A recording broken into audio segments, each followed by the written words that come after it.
Hello everyone, hope you're doing well, and of course Arnie does too. Now today's video is going to be quite depressing. It's not a very bright subject, but I think it's one that needs more awareness, and I think it's important that I talk about it. I stumbled upon this topic while researching a recent video, where I went through some of the world's most critically endangered creatures. These creatures were so endangered that they had populations less than 1,000, and in the modern day they faced many threats. There were the common threats such as habitat destruction and pollution, but there was also another more worrying threat. When I was researching facts about the sloa, I found out about the major problems with snares in Southeast Asia. In my opinion, Southeast Asia is one of the most interesting places in the world, as it has many unique creatures both in and out of the water. But in many places across Southeast Asia, there is currently a wildlife extinction crisis. Poaching is a massive problem across Southeast Asia, and as it's a very lucrative business, many people turn to poaching to earn money. As many of the large countries in Southeast Asia border China, this also adds to the problem. China is the biggest importer of illegal endangered animals, with both their meat and body parts being used in traditional medicine. Most of the poaching across Africa is funded by Chinese companies, and although it's illegal, this industry is not properly regulated. Although all poaching is bad, snaring is one of the cruelest ways to kill an animal. These rudimentary traps are normally very cheap to make, and are usually made from wire cable, nylon, or rope.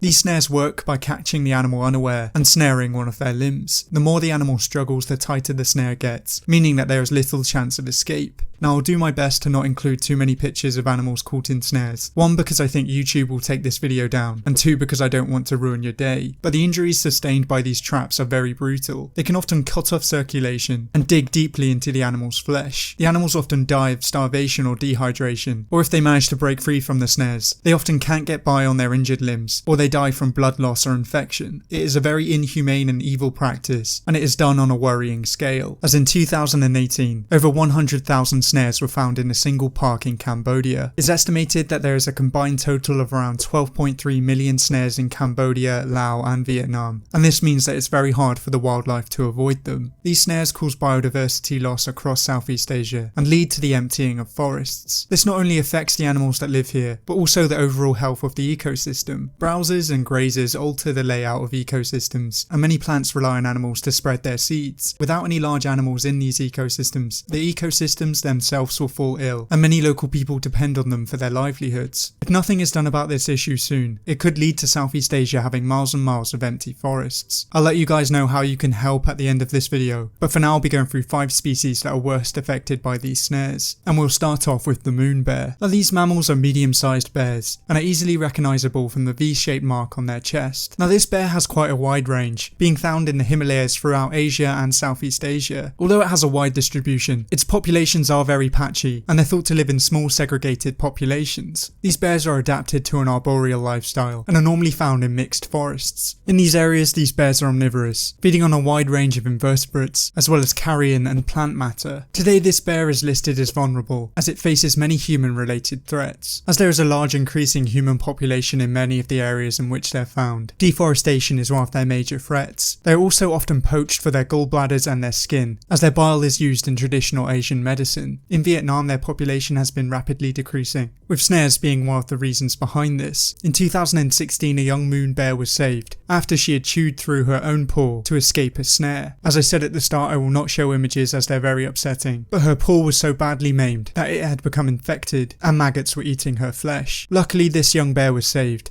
and she now lives at a rescue centre. So although bears can sometimes be troublesome, they do not deserve to be treated this way. But our next species is the dhole. These canines are native to Central and Southeast Asia, where it's usually found in mountainous areas, normally alongside forests. These dholes are medium-sized canines, reaching around 1.1 meters long. The dhole is an omnivorous species, feeding on wild berries and lizards, but they're also known to hunt in packs and feast on mammals ranging from rodents to deer. Although these mammals look very similar to domesticated dogs, there are quite a few differences. They have a unique number of teeth, having 2 less than most other dog species, and they also have very large round ears. These ears give them an excellent sense of hearing, and they use this to both find their prey and also communicate with each other. They're known to make a wide variety of sounds, which all help them to communicate with each other in their packs.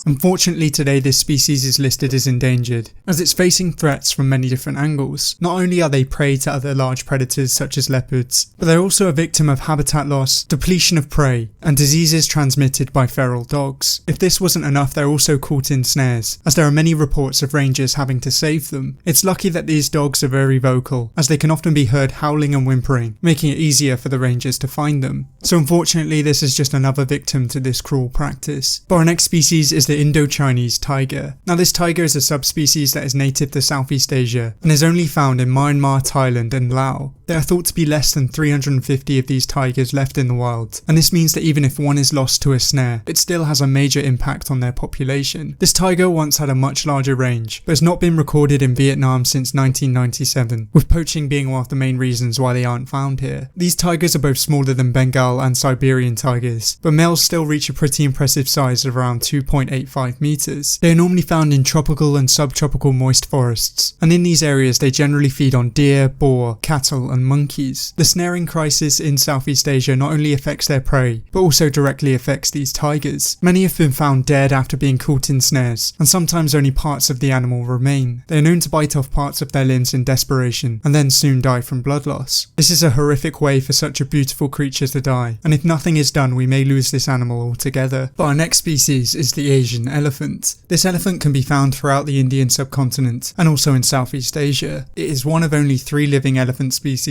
but it is smaller than both of its African cousins. Despite this, it is the largest living land animal in Asia, and is also one of the most iconic. Female Asian elephants are more social than the males, and they can often be found in herds with their female relatives. The males on the other hand usually live alone, or sometimes form small groups. To get to this size they have to eat a lot of food, which usually comes in the form of vegetable matter, and sometimes tree bark. Today this elephant is listed as endangered, as its population has declined by at least 50% over the last 3 elephant generations. These generations are around 60 to 75 years, and most of the reasons behind their decline are human related. It faces habitat loss, fragmentation and poaching, as famously elephants have been hunted for hundreds of years for their ivory. In recent years there's also been an increase of elephant-human conflict, because as people start to farm in areas with Asian elephants, these elephants then find these crops irresistible, and there's little that farmers can do. Although these are some of the largest mammals on this planet, they still fall victim to snares. The adults can often break them or live on with them hanging on, but the young Asian elephants sometimes fall victim to them. This is especially upsetting due to the fact that Asian elephants are so intelligent. They are known to be capable of grief, compassion and self-awareness, so a family really would mourn the death of a young elephant. So even some of the largest land animals on this planet are not safe from these snares. But our final species is the Sunda pangolin. Now as I've covered in recent videos, pangolins are the most trafficked mammals in the world. They are often poached for their meat and of course their unique scales. These scales offer protection from many predators, but they are useless against poachers. Over the past decade, over 1 million pangolins have been illegally taken from the wild to supply the demand from China and Vietnam. They are considered a delicacy, and their scales are also used in traditional medicine. They are the only mammals that are known to have these scales, and they are made up of the same material as rhino horn and human nails and hair. In the wild these mammals are primarily insect eaters and tend to show a preference towards ants. Today they are listed as critically endangered, with poaching being one of the leading factors behind this. Poachers would be very happy to snare one of these animals, as they demand such a high price. These pangolins only give birth to 1 or 2 offspring, so it's very hard for their numbers to bounce back. Unfortunately this is just one of 8 species that are threatened by poaching, and if nothing is done, things will only get worse. Now as I said at the start, I'm sorry this is such a depressing video, but I really think there needs to be more awareness on the topic. If you want to help, you can go over to the WWF website, as a donation to the WWF will help tackle the crisis. Rangers supported by the WWF removed almost 15,000 snares in 2019 alone, and the money also helps the rangers to identify other wildlife crimes and issue fines and arrests for poachers. On the WWF's website you can also buy bracelets that are made from recycled snares, and the money made from these bracelets helps combat the snaring crisis in Africa. So if you care about anything I've said in this video,